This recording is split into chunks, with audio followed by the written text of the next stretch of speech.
Jadi banyak pengalaman juga spiritual yang bikin saya akhirnya tadi saya kok jadi punya perasaan bahwa apa ya, kebenaran itu harus disampaikan. Kalau enggak orang misunderstand all the time about the Israelis. Serius, Pak. Belum lagi. Saya mendekat, Pak, itu bisa kosong terus, semua orang pada hilang. Saya turun ke bawah. Kosong. Saya pegang bintang David dan senyum trik gitu kan. Terus sentuh bekas palungan. Udah gitu masuk orang banyak. Saya keluar udah aman. Coba, Pak. Jadi kalau dibilang itu contoh saya mengalami itu. Terus kedua, kenapa saya mengangkut salib? Subscribe, like, comment, and subscribe. Dalam pandangan saya, apalagi saya itu lama di Yerusalem, Pak ya. Jadi saya itu kan tinggal di rumah apartemen saya di Tel Aviv. Saya punya villa di Rosh Hanikra. Karena saya itu daerah Rosh Hanikra itu bagus loh, pantai yang bagus, bisa bekas Romawi. Dan itu ada perbatasan yang terkenal. Jadi itu kan bukit karang.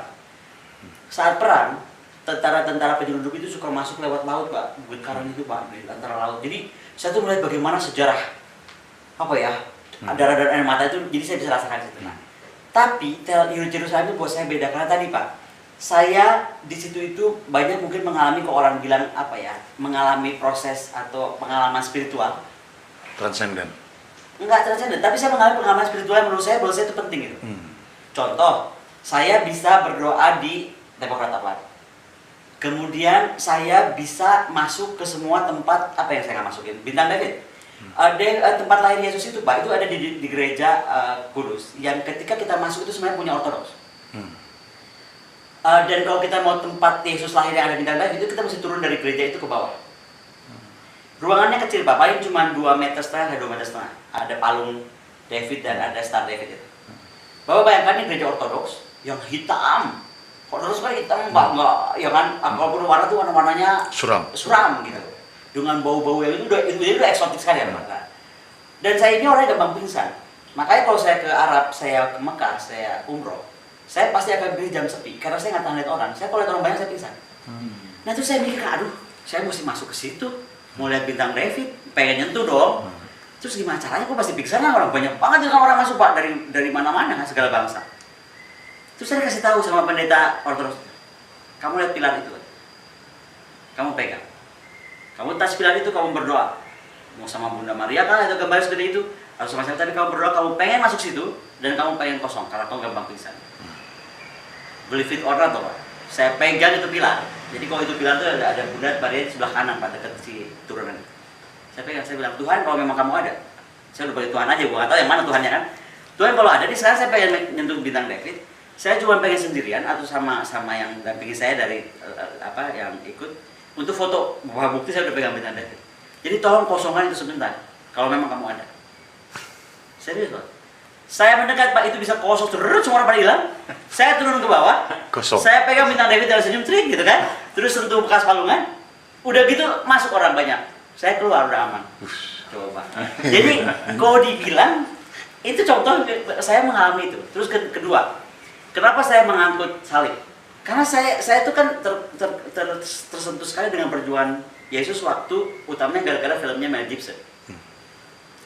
Buat saya tuh Mel Gibson tuh canggih saya lah, Pak. Maksudnya bikin film bisa merasakan penderitaan Yesus seperti itu ya. Ya kan? Jadi saya ingin tahu bagaimana sih rasanya Yesus. Saya tuh makanya ikut Via Dolorosa. Jadi memanggul salib sebesar itu hanya 10 orang kan yang memanggul.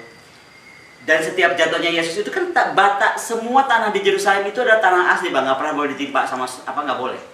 Karena kan itu kota dan sekota, Pak. Kalau Bapak di dekat situ tuh Bapak udah bisa masuk sampai ke tempat-tempat dibuat oleh Israel. Kota-kota tua di bawah yang sudah tertimbun-timbun itu, Pak. Ini kan kota tumbuh di atas kota, tumbuh di atas kota gitu. Nah, jadi Bapak bisa bayangkan saya itu ikut itu. Dan sekali lagi saya bilang, ada beberapa perhentian itu belong to another Christian. Satu Kristen Ortodoks, satu Kristen Armenian, satu Kristen apa. Yang paling parah yang Armenian, Pak, saya lupa ada titik berapa ya, titik 9 atau titik berapa. Tapi begitu kita sentuh, karena memang dia juga belokan, jadi pasti kita cenderung bahwa salib pasti jatuh karena berat ya. Itu, tahu nggak apa? Bukannya dia melarang orang sentuh. Kan orang datang ke situ macam-macam agama, mungkin juga macam-macam negara. Dia harus menjaga kesucian Tuhan Yesusnya itu. Bapak tahu apa? Itu ada nan dari Armenian. Setiap orang sentuh, dia lap. Setiap orang sentuh ya. Tiap hari pagi sore, Pak. Kerjanya ngelap doang. Bukan, nah itu kan menarik, Pak. Yeah. Betapa Israel itu terbuka. Kalau dia orang di begitu jahatnya nggak boleh agama lain sentuh. Ya dong. Iya kan? Enggak, dia siapa sentuh. Tapi ada The Armenian yang bersih. Nah di tempat Yesus sekalipun begitu Pak, itu kan dulunya Bukit Golgota ya. Tapi kalau sekarang jadi gereja. Itu pun ada segmentasinya. Nah kalau nggak salah Armenian itu paling bawah, karena saya pernah nyasar. Sebenarnya orang nggak banyak tahu kalau tempat Armenian itu di bawah. Saya itu tadi saya bilang, kadang-kadang pengalaman spiritual itu kita nggak tahu Pak dibawa kemana. Waktu itu saya masuk situ kan dengan rombongan pendeta. Karena untuk tahu saya mesti dengan pendeta Pak, itu kan bukan wilayah Islam. Jadi saya masuk ke rombongan di bawah pendeta Katolik. Jadi saya ikut tuh di tempat Yesus yang disalib, yang darah tuh nempel di batu-batu itu. Wah orang berkesurupan Pak. Wah yang Pantekosta jadi apa, yang ini jadi nyanyi, yang histeris, ngeri loh Pak.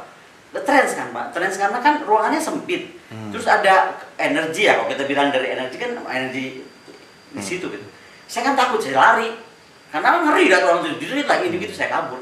Nah kabur saya itulah, makanya saya bilang 2 kali saya punya pengalaman spiritual lebih aneh lagi. Saya tiba-tiba nyasar kayak ke lorong, kan turun-turun tangga gitu Pak. Lah, ternyata itu titik terbawah Bukit Golgota Pak. Jadi darah Yesus paling banyak malah di sana. Kan darah turun ke bawah. Iya. Nah di situ punya Armenian juga. Jadi situ ada satu nan, kan itu nggak boleh dipegang Pak. Jadi ada kaca gitu. Nah, kita cuma pegang kaca. Itu pun kacanya dilap sama dia. Setiap kita pegang. Darah yang nempel di batu karang itu. Batu Bukit Golgota. Nah yang kedua adalah ketika aku ke Al-Aqsa. Al-Aqsa itu saya mesti beda banget Pak Al-Aqsa. Al-Aqsa itu begitu kita masuk kan itu udah dekat pasar Pak ya. Ketika dia masuk, itu tuh halaman dijaga oleh para pejuang Islam itu. Wah senjatanya berat Pak, ini ubet-ubet semua. Ubet semua Pak, jadi beda masuk ke gereja-gereja, masuk ke tadi tempat-tempat sucinya agama mereka yang lain-lain selain Islam itu beda. Masuk Al-Aqsa itu dijaga ketat Pak, dijaga ketat. Begitu saya masuk Assalamualaikum gitu kan, penjaganya langsung keluar 6 gitu kan. Terus saya bilang, saya mau masuk gitu kan, mau ketemu muftinya, imamnya. Ada apa dia bilang? Saya mau lihat tempat Nabi Muhammad itu Isra Mi'raj dan saya pengen tahu Masjid Al-Aqsa bukan cuma dari cerita kan, detailnya. Ya. Kamu baca dulu Fatihah, baca aku. Kulhu baca, untung gak disuruh baca Yasin, kalau Yasin gak bisa. Udah gak bisa. Gak bisa, ya kan? Dia langsung oke. Dari Indonesia, Assalamualaikum, silakan masuk. Akhirnya pendek cerita saya dibawa. Terus saya bilang gini, waktu Nabi mau Isra Mi'raj, Nabi itu sembahyang di mana? Kenapa juga saya nanya juga begitu? Saya juga nggak tahu kenapa saya nanya begitu. Urusannya apa gunanya Nabi sembahyang di mana? Tapi pokoknya itu terucap dari mulut saya. Tiba-tiba Pak, ini orang Arab loh, gede banget ya. Kebanyakan orang Arab tuh gede banget, segede bapak kali itu pakai. Sementara saya dulu pernah keliling beberapa negara waktu sama Temi Habibie, keluarga Habibie diingetin tuh, lu kalau sama orang Arab hati-hati, hilang lu. Sekali gitu kan. Jadi waktu saya mau dibawa turun ke Pak, aduh ini gue dihilangin nggak ya? Tapi udah ini masjid lah gitu kan, apa saya tempat suci. Saya ikutin ini sama deg-degan nih Pak. Itu lorongnya panjang banget, di bawah Al-Aqsa Pak, itu lorong gua gitu. Tiba-tiba berhenti di satu tempat Pak, itu ujung batu. Jadi kalau di atas satu batu besar itu, di bawah inilah batu dasarnya. Ya kan kebayang ya? Ini kan gerejanya gini nih, ini kan batu nih. Masjidnya sorry. Mungkin pelataran di sini, nah batu bawah tuh di sini. Nah saya tuh ke bawah itu. Di situ ada kayak cekungan gitu tempat Nabi sholat. Saya cuma sholat sendiri Pak di situ ditemenin sama si imam. Mestinya. Gimana coba saya nggak merinding Pak? Jadi banyak pengalaman juga spiritual yang bikin saya akhirnya tadi saya kok jadi punya perasaan bahwa kebenaran itu harus disampaikan. Kalau enggak orang misunderstand all the time about the Israelis. Belum lagi kalau saya cerita saya dibawa ke tempat mereka kan punya ini Pak, punya sekte-sekte gitu. Ada yang namanya saya lupa tuh, itu saya bawa tuh kitabnya itu ada foto dari situ. Itu orang suci Pak, tinggi banget Pak, panjang bener, mungkin sampai seperti Nabi Daud itu orang panjang itu ya. Itu sama Pak orang suci banget berdoa. Itu terus tuh kayak ada rabainya. Saya kan lagi lewat sama orang saya lain sendiri dan jangan salah Pak, kita seperti masuk ke pura, kalau perlu kita mesti pakai apa? Masuk dari situ kita mesti pakai kayak Islam. Mesti rapat gitu, nggak boleh pakai baju terbuka apa. Ketika saya habis berdoa di situ segala, tahu rabainya manggil saya sini. Dia kayak bisa lihat, kamu nih ya satu hari harus cerita banyak tentang Israel keluar, nggak banyak kan? Beneran Pak? Dia katanya saya dari bangsa apa enggak? Tentu dia ngomong ini, kamu dari tadi saya lihat sehari kamu harus ngomong tentang Israel sebenarnya. Nah kata-kata dia itu Pak, ke saya tuh kayak beban.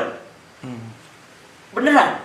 Kan saya juga mikir kalau gue ngomong Israel tadi yang aneh. Maka tiba-tiba kok kemarin ya di Wahid mengundang saya bicara dan saya pikir ya udah kan udah waktunya lah aku ngomong.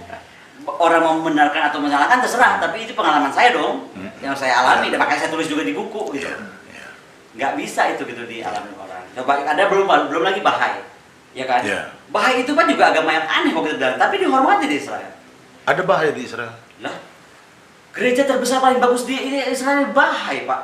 Oh. Itu putih kayak White House di atas bukit. Gereja Bahai itu mewah sekali, Pak. Dan itu kalau nggak salah itu mahal sekali. Jadi kan Israel kecil, Pak ya. Membebaskan tanah untuk bikin gereja Bahai itu tuh mahal sekali. Pendetanya tuh pakai itu. Saya ingat waktu itu pakai Mercy yang paling baru. Jadi orang kaya, agama orang kaya Bahai itu. Makanya kan Madonna semua. Gitu. But that's alright.